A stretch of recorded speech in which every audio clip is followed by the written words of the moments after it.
তো তার জন্য আমরা চলে আসলাম ফেসবুক অ্যাপসে আসার পরে আমরা চলে যাবো প্রোফাইলে, অথবা এখানে যে প্রোফাইলের যে ইয়াটা দেওয়া আছে, চিহ্নটা দেওয়া আছে, সেখান থেকেও আপনি দেখে নিতে পারেন।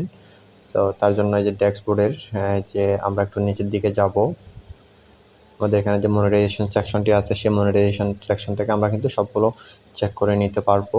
সো আপনারা দেখতে থাকুন।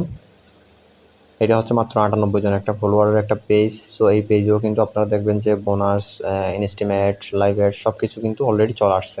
সো অনেকেই যেহেতু বলে যে মানে সবাই অ্যাডস অন রিল থেকে ইনকাম করবে। সো সেক্ষেত্রে এখানে বলা হচ্ছে তাদের ক্রাইটেরিয়াটা কি সেটা দেখার জন্য আমরা চলে আসলাম। এই যে এখানে দেখতে পারতেছেন star, ads on reel, bonus, live ads, estimates, এই সবগুলো কিন্তু অ্যাভেলেবেল দেখাচ্ছে।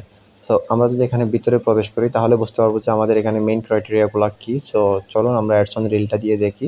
আমরা যদি নিচের দিকে স্ক্রল করে আসি, আমি একটু মার্ক করে দেওয়ার চেষ্টা করতেছি যে দেখতেছেন invite only eligibility criteria invite on.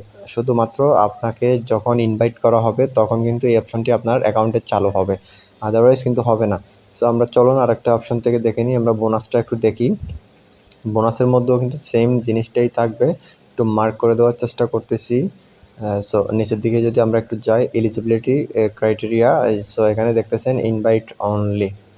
So এখানে ফেসবুক কর্তৃপক্ষ থেকে যখন আপনি এলিজিবল হবেন তখন কিন্তু আপনাকে ইনভাইটেশন পাঠানো হবে, তখন একমাত্র আপনি এখান থেকে ইনকাম করতে পারবেন। অনেকে বলে থাকে যে এখন সব অ্যাকাউন্ট থেকে, সব পেজ থেকে কিন্তু ইনস্টিমেট, অ্যাডস অন রিল এগুলো দিয়ে ইনকাম করা সম্ভব, বা যদি অ্যাডস অন রিল না আসে থাকে তাহলে এক সপ্তাহের মধ্যে অ্যাপ্লিকেশন করলে আসবে।